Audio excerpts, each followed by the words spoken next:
서울 북서쪽의 오래된 시장 골목. 겨울이 채 가시지 않은 저녁 공기 속에서 포장마차의 수증기가 들숨처럼 오르내렸다. 소나는 시장 골목 끝 오래된 간판집 안에서 마지막 붓질을 마무리했다. 종이 위에 굵은 먹선이 기둥처럼 내려앉자 주인이 역시 소나씨 글씨는 똑 부러져 하고 웃었다. 그녀는 웃음 대신 고개만 끄덕였다. 붓을 닫고 비닐에 감싸서 앞치마 속에 넣었다.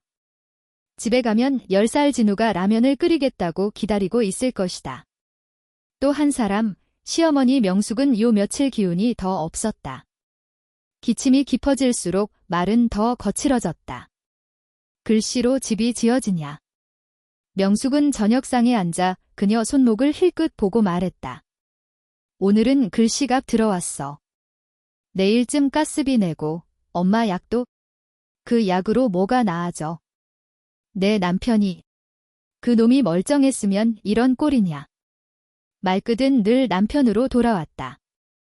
공사장에서 떨어져 죽었다는 사고로 정리된 사건. 소나는 젓가락을 내려놓고 그릇을 바닥으로 붙였다. 분노보다 먼저 찾아오는 건 기어코 식어버리는 체온이었다. 그날 밤 초인종이 울렸다. 배달 앱을 시킨 기억은 없는데 문 앞에 상자가 놓여 있었다. 작은 택배 상자, 내부에 싸구려 폴더폰 하나와 열쇠, 그리고 쪽지. 별표 추위를 조심해. 별표. 폴더폰 주소록에는 번호가 단 하나 저장되어 있었다. 이름도 없이 숫자만. 열쇠에는 금속 표찰이 매달려 있었다. 청빙냉동 창고 B-3-12. 소나는 그 열쇠를 손바닥에 올려놓고 오래 봤다. 차가운 쇳덩이가 온몸의 핏줄까지 식히는 느낌. 창문 바깥에서 자욱한 김이 올라왔다. 골목 어귀, 가로등 불빛 아래 검은 코트를 입은 남자가 담배를 길게 뿜었다. 그가 보고 있는 방향은 그녀의 집이 아니라 맞은편이었다. 그 집 현관에는 비뚤어진 초인종과 녹슨 자물쇠가 달린 문패가 있었다. 백덕수. 냉동창고 경비원. 낮에는 술 냄새, 밤에는 얼음 냄새가 나는 남자. 아이들 사이에서 냉장고 할아버지로 불렸다. 다음 날, 명숙은 아침부터 잔소리를 쏟아냈다. 그 상자, 열지 마라. 요즘 같은 세상에 공짜가 어딨냐에 소나는 대답 대신 폴더폰을 꺼내 전원을 켰다. 화면에 노란 불빛이 번뜨더니 날짜가 몇 해 전으로 멈춰 있는 듯 아직도 느리게 움직였다. 통화 버튼을 한번 눌렀다가 지웠다. 누군가의 목소리를 듣게 되면 되돌이킬 수 없을 것 같았다. 점심 전에 시장 일을 마치고 청빙냉동 창고로 향했다. 회색 담장 너머로 오래된 냉매 냄새가 흘러나왔다. 경비실에는 아무도 없었다. 백덕수는 보이지 않았다. 안으로 들어가자 공기가 낮은 소리로 울었다. 길게, 멀리서 냉동기계가 가슴속까지 냉각시키는 진동이다. B동 3층. 트럭의 바퀴 자국이 얼음처럼 굳어있는 통로를 지나 작은 출입문 앞에 섰다. 열쇠는 거짓말처럼 잘 맞았다. 문 안은 손전등이 필요한 어둠이었다. 휴대폰 불빛을 켜고 바닥을 훑었다. 구석에 플라스틱 상자가 테이프로 여러 번 감겨 있었다. 까끌한 표면을 손톱으로 극자 접착제가 야른 실처럼 일어났다. 상자 안에는 낡은 장부 뭉치와 이메일을 출력해 묶은 서류 뭉치, 그리고 보상팀이라고 찍힌 도장이 섞여 있었다. 날짜는 남편이 죽기 몇 달 전부터 그의 장례 다음 달까지 이어져 있었다. 별표 합의 별표, 별표 확인 별표, 별표 보상 별표, 별표 동의 별표. 알고 있던 단어들이 낯선 표정을 하고 누워 있었다. 문이 닫히는 소리가 났다. 아주 가볍게 닫혔지만 돌아보는 사이 차가운 바람이 등줄기를 때렸다. 전등이 한번 깜박이더니 꺼졌다. 소나는 문으로 달려갔다. 손잡이는 움직이지 않았다. 문 밖에서 누군가의 발걸음이 점점 멀어졌다. 누구 있어요? 목소리가 금속 벽에 부딪혀 낮게 울렸다.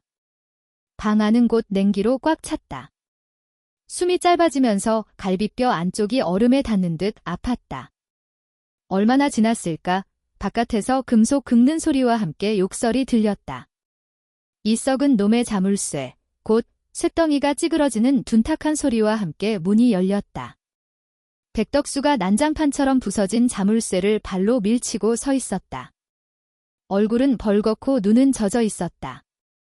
그는 소나를 위아래로 훑어보더니 헛웃음을 터뜨렸다. 여기서 얼어 죽으면 신문엔 세 줄 나와. 무단 침입, 사고사, 귀가족 없음. 왜 절 도와줘요? 난 여기 오래 있었거든. 여긴 사람을 감추는 곳이 아니라 별표종이 별표를 감추는 곳이야. 그는 발로 상자를 툭 건드렸다. 장부 묶음 위로 비닐 조각이 내려앉았다. 소나는 장부 한 권을 펼쳤다. 숫자들 사이에 이름들이 섞여 있었다. 서명자, 장도영. 그녀의 남편. 옆에는 서명이 있었다. 깔끔하고 억지로 말끔한 활자처럼 만든 서명. 그녀는 숨을 멈췄다. 남편의 미음자는 항상 첫 획에서 미세하게 꺾였다. 왼손잡이라 손목에 오래된 흉터가 있어 첫 선이 조금 흔들렸다. 그런데 여기 있는 근 너무 반듯했다. 그 반듯함이 거짓말 같았다. 백덕수가 축 늘어진 자세로 그녀를 내려다봤다. 보고 싶지 않은 걸 본 눈은 잠을 못 자지. 이걸 어디서 구한 거예요? 나는 경비원이고 경비원은 열쇠를 봐야 먹고 살아. 누가 뭘 숨겼는지 알고 누가 밤에 왔는지 알고. 근데 아무도 안 믿지? 나 같은 놈 말은? 그는 주머니에서 낡은 녹음기를 꺼냈다. 스티커가 반쯤 벗겨진 오래된 기계. 이걸 들려줘도 취했을 때 헛소리라 그래? 대신 너 같은 눈은 믿을지도. 그는 녹음기를 그녀 손에 쥐어주었다. 버튼은 무릎 꿇듯 낮게 들어가 있었다. 집에 돌아오니 명숙이 주방 바닥에 앉아 있었다. 숨을 몰아쉬며 한 손으로 가슴을 움켜쥐고. 구급차, 대기, 흰 복도, 차가운 산소 냄새. 진우는 의자에 앉아 신발끈을 만지작거렸다. 명숙은 그날 밤을 넘기지 못했다. 임종 직전 이마에 손을 얹은 소나에게 낮게 말했다. 겨울 연기 냄새는 달다. 달면 거짓이지. 거짓은 따뜻하게 느껴져. 속지 마라. 말은 가느다랬지만 눈동자는 어린아이처럼 반짝였다. 장례식 이튿날 낯선 조문객이 검은 차에서 내려 영정 앞에 섰다. 머리칼에 흰 서리가 내린 듯한 남자, 윤곽이 깔끔한 얼굴. 배정호, 한음개발 회장. 그는 오래 머물지 않았다. 다만 소나의 목에 걸린 작은 분 모양 펜던트에 잠깐 시선이 멈췄다. 딱 한 번 표정이 흔들렸다. 돌아서는 발걸음이 계단에서 잠시 멈춘 뒤 다시 움직였다. 그가 떠난 뒤 향불 냄새가 조금 더 짙어졌다. 밤에 상복을 벗으며 소나는 펜던트를 손가락으로 쓰다듬었다. 어머니가 남긴 유품. 어머니는 오래전에 세상을 떠났다. 펜던트의 모서리 하나가 다른 쪽보다 아주 미세하게 달아 있었다. 붓끝처럼 사선으로. 그녀는 그 다른 자리를 뺨에 대어 보았다. 차갑고 다정했다. 다음 날 새벽, 창문틀에 봉투가 꽂혀 있었다. 안에는 휴대폰으로 프린트한 듯한 사진 한 장이 들어 있었다. 남편 장례식에서 찍힌 사진, 검은 옷의 남자들이 줄지어 인사하는 순간. 그중 한 사람이 사진 가장자리에 걸쳐 찍혔다. 배정호 옆에 늘 붙어 다니는 부하, 민태구. 사진 뒷면에는 단 한 줄 별표. 그는 스스로 넘어지지 않았다. 별표 글씨는 남자도 여자도 아닌 차가운 손의 글씨였다. 그녀는 폴더폰의 유일한 번호를 눌렀다. 연결음이 2번 울리고 끊겼다. 문자 메시지를 보냈다. 별표 누구세요? 별표 답은 오지 않았다. 그날 오후 소나는 백덕수를 찾아갔다. 경비실 창문에 누렇게 변한 달력이 달려 있었다. 그는 숙취가 덜 깬 얼굴로 컵라면을 들이켰다. 그날 공사장에서 무슨 일이 있었는지 기억나요? 기억하면 좋을까? 나쁠까? 좋고 나쁘고 따질 시간이 아니에요. 백덕수는 젓가락을 내려놓았다. 민태구가 경력직 관리자 데리고 다니면서 야간에 동의서 모으던 날이 있었어. 합의라 말하더군. 거절하는 집에는 귀신처럼 서류가 사라졌지. 동의서에 서명이 이미 있었거든. 이미. 밤에 사라진 서류가 아침엔 다른 집 문 틈에서 나타났어. 서명이 깔끔했지? 딱 귀한의 남편 서명처럼. 너무 별표 깔끔해서 별표 이상했어. 그는 서랍에서 녹음기를 꺼냈다. 테이프 돌아가는 소리가 바람처럼 얇게 흘렀다. 사람 믿지 마, 녹음만 믿어. 녹음기 속에는 술 냄새가 밴 목소리들과 종이 넘기는 소리가 겹쳐 있었다. 어떤 남자가 말했다. 별표 사인. 내가 처리하지? 글씨 예쁘게. 별표 다른 목소리가 웃었다. 별표 추위가 도와줄 거야. 얼리면 선이 고다지지. 별표 소나는 무릎 위에서 주먹을 쥐었다. 그녀의 직업은 글씨였다. 선이 얼면 굴곡이 줄어든다. 그녀가 보고 눈으로 이해하는 세계였다. 무료 법률구조공단에서 변호사는 말이 짧았다. 대기업이군요. 녹음은 사적통화라 증거능력이. 장부는 출처가 불명확합니다. 필적 감정 비용도 만만치 않아요. 그녀는 자리에서 일어났다. 만만치 않다는 말은 하지 않겠다의 다른 얼굴이었다. 법원을 나오는 길, 출입구에서 경비가 어린애를 잡고 있었다. 뛰지 마. 아이는 울먹이며 소나 뒤로 숨었다. 그녀는 아이를 경비에게서 살짝 떼어냈다. 얘가 뭘 그렇게 잘못했어요. 목소리는 자신도 모르게 단단해졌다. 뒤에서 지팡이 소리가 들렸다. 하얀 머리를 깔끔하게 묶은 노년의 여성이 멈춰 섰다. 눈빛은 선명했고 입매는 다정했다. 젊은 분, 뭐가 그리 급해요? 죄송합니다. 급한 건 제 이야기인데요. 그녀는 웃었다. 그럼 차 한 잔. 카페에서 소나가 장부와 사진, 녹음기를 꺼내놓자 노인은 차를 시킬 시간도 주지 않고 조용히 물었다. 글씨를 쓰시는군요. 네. 그래서 보셨군요. 선이 얼어붙었을 때 나오는 과한 반듯함. 그걸 모르는 사람은 서류를 믿지. 어르신은 엄연자라고 해요. 한때 판사였고 지금은 사소한 싸움을 도와요. 사소한 싸움이 길을 바꾸니까? 엄연자는 전화를 몇 통 걸었다. 기자에게, 감정인에게, 늙은 동료 변호사에게. 그녀는 소나의 장부 묶음에 표시를 붙였다. 당신 남편의 별표 살아있는 별표 서명을 찾아야 해요. 월세 계약서, 학교 서류, 통장 개설 서류. 얼지 않은 선, 소나는 지갑에서 오래된 소지품을 꺼냈다. 남편이 생전에 남겨둔 임대차 계약서 사본. 연한 종이 위에 첫 획이 아주 미세하게 꺾인 미음. 이거면 돼요. 엄연자는 고개를 끄덕였다. 사람들은 화려한 진술을 믿고 싶어 하지만 법정은 조용한 선 하나에 흔들려요. 그 주말 시청 앞 계단에 마이크가 줄지어 섰다. 기자들은 아직 누가 주인공인지 몰라 웅성거렸다.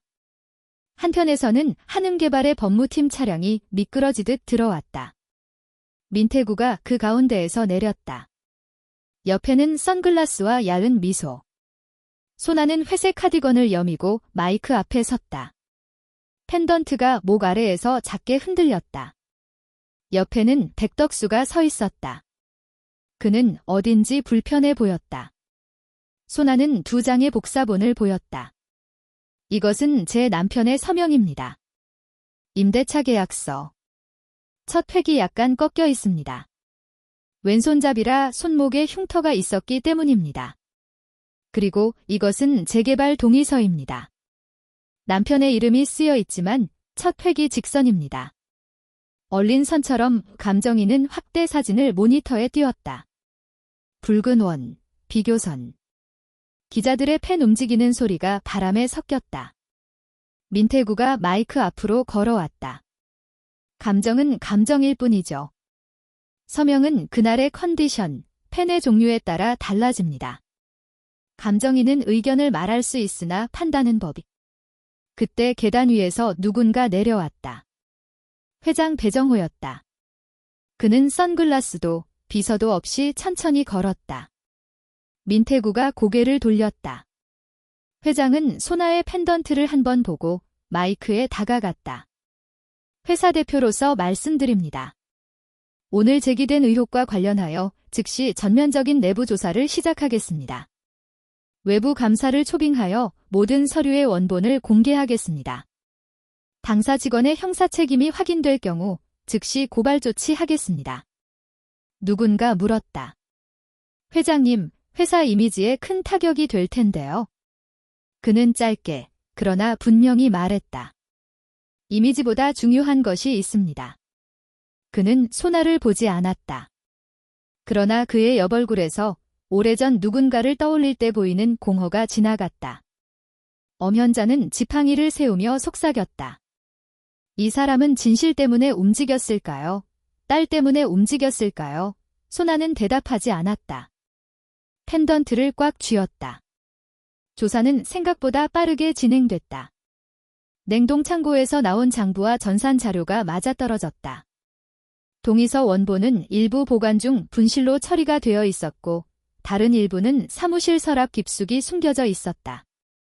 몇 장의 서명은 동일한 사람이 쓴 것으로 드러났다. 민태구는 관행이었다고 말했다가 이틀 뒤 구속되었다. 한음개발은 재개발 계획을 전면 수정하겠다고 발표했다. 일괄 철거 대신 골목의 절반을 보존하고 리모델링하는 안 배정호는 회사의 재단을 통해 주민보존기금을 만들겠다고 밝혔다. 소나에게는 개인적인 제안도 들어왔다. 유가족 보상 외에 개인 지원을 조금, 그는 말을 흐렸다. 소나는 웃지 않았다. 저희는 살 수 있어요.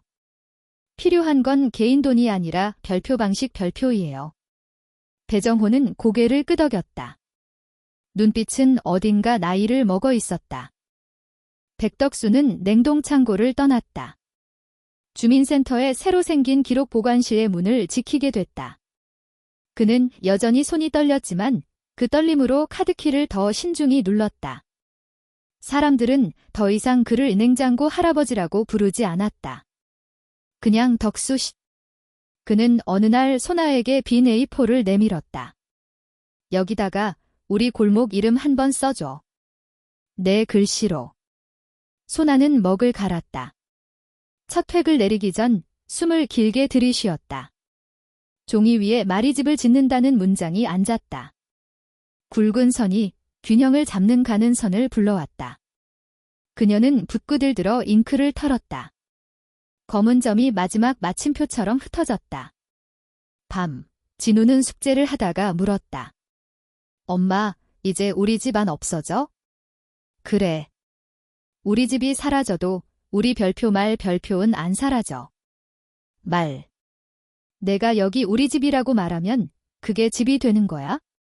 진우는 고개를 끄덕였다. 창문 밖 골목의 불빛이 마치 새로 칠한 글씨처럼 또렷했다. 며칠 뒤 시장 골목의 새 간판들이 하나둘 걸렸다. 소나는 마지막 간판을 고리에 걸고 뒤로 물러섰다. 자신이 쓴 글씨가 바람에 흔들렸다가 제자리를 찾았다. 그녀는 주머니에서 폴더폰을 꺼냈다. 지난번 보낸 문자 아래 몇 분 전 도착한 답장이 있었다. 별표 축지. 별표. 보낸 사람은 여전히 이름이 없었다. 그녀는 한 글자씩 천천히 눌렀다.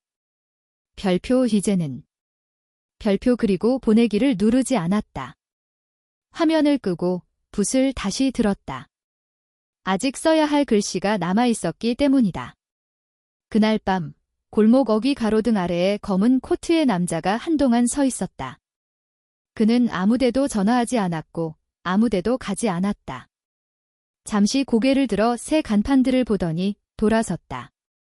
발걸음은 빠르지도 느리지도 않았다. 마치 자신이 떠난 자리에 누군가의 말이 천천히 집이 되어가는 것을 방해하지 않으려는 사람처럼.